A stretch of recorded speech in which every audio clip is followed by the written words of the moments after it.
Right ఇవాళ Secunderabad PG కాలేజ్‌లో భారీ ఎత్తున ఏబీవీపీ అభ్యర్థన ఇవాళ నిరుద్యోగులందరూ కూడా విద్యార్థులందరూ కూడా ధర్నా చేస్తున్న నేపథ్యం చూస్తా ఉన్నాము. మరి ఒకసారి మాట్లాడి తెలుసుకుందాం వీళ్ళ సమస్య ఏంది? దేనికోసం ఇలా రోడ్ల మీదకి రావడం జరిగిందనేది చెప్పండి బ్రదర్. దేని గురించి అంటే ప్రధాన సమస్య ఏంటి? అన్న నేను ఈ యూనివర్సిటీ పీజీ కాలేజ్లో గత నా డిగ్రీ కంప్లీట్ చేశాను ఇక్కడనే. ఇప్పుడు నేను పీజీ ఫస్ట్ ఇయర్ ఎంఎస్డబ్ల్యూ చదువుతున్నా. నేను ఒక ఏబీపీ కార్యకర్తని. చూసుకున్నట్టయితే ఈ కాలేజీలో సమస్యలు ఎట్లా ఉన్నాయంటే చాలా సమస్యలు అన్న. గ్రౌండ్లో చూసుకున్నట్టే ఇష్టం వచ్చినట్టు పిచ్చి మొక్కలు, పాములు, తేళ్ళు ఇష్టం వచ్చినట్టు తిరుగుతున్నాయి. ఒక ఆట ఆడదామంటే ఆట ఆడలేని పరిస్థితి గ్రౌండ్లో కనిపిస్తుంది.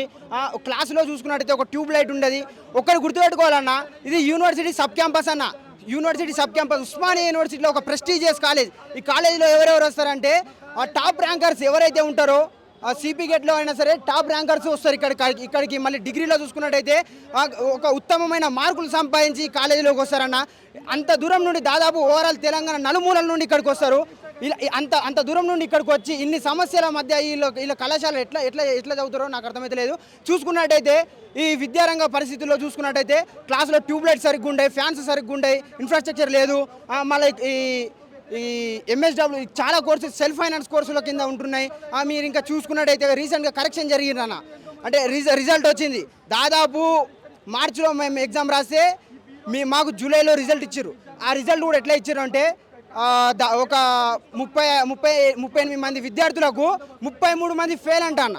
అంటే వాస్తవానికి వాళ్ళందరూ ర్యాంకులు కొట్టే వచ్చిన వాళ్ళు అన్న. అవకతవకలు ఖచ్చితంగా జరిగినాయని అనుమానాలు గట్టి ఉన్నాయన్న మాకు ఈ డేటా సైన్స్ విషయంలో. కాబట్టి డేటా సైన్స్ విషయంలో మీరు రీకరెక్షన్ చేస్తారా, ఏం చేస్తారా మాకు తెలియదు. ఖచ్చితంగా దీని మీద మీరు స్పందించాలి.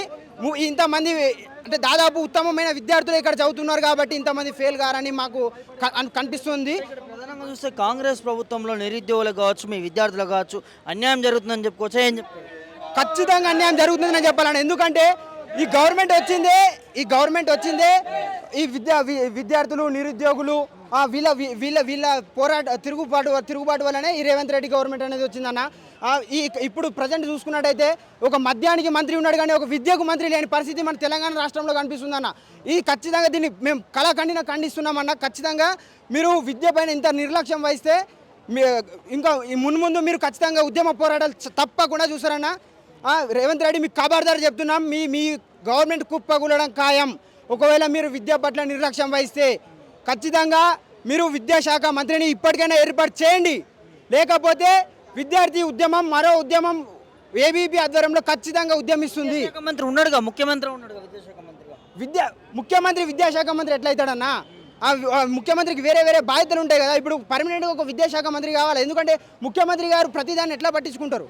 ఆయన అన్నాడు కదా, మీ ఫుల్ ఫ్లెడ్జ్గా నేను విద్యాశాఖ మంత్రిగానే ఉన్నాయి, ఏమైనా సమస్యలు జరుగుతున్నాయి, ఏమైనా 10th ఎగ్జామ్ నిర్వహించలేదా, ఇంటర్ ఎగ్జామ్ నిర్వహించలేదా అని చెప్తా ఉన్నారు ముఖ్యమంత్రి గారు. అన్న, నిర్వహించడం వేరు, పరీక్షలు నిర్వహించడం వేరు. విద్యాశాఖ మంత్రి ఉంటే ఒక సిస్టమ్ అనేది మంచిగా రన్ అవుతాయి.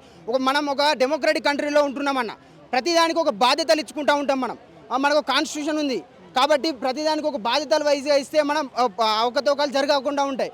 ప్రతిదానికి నేనే చేస్తా అంటే మరి ప్రతి దాంట్లో ఒక స్కామ్ జరిగితే మరి నువ్వేనా దానికి ప్రతిదానికి నువ్వే బాధ్యత వహిస్తావా అంటే చెప్పు మరి రేవంత్ రెడ్డి.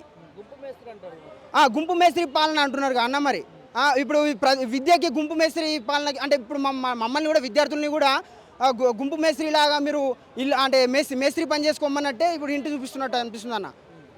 ఏం చెప్తావు ప్రభుత్వానికి? ప్రభుత్వానికి హెచ్చరించేది ఒకటే అన్న, ఖచ్చితంగా మీరు విద్య పట్ల నిర్లక్ష్యం వహిస్తే మీ ప్రభుత్వం కూడా కుప్పకూలడం ఖాయం.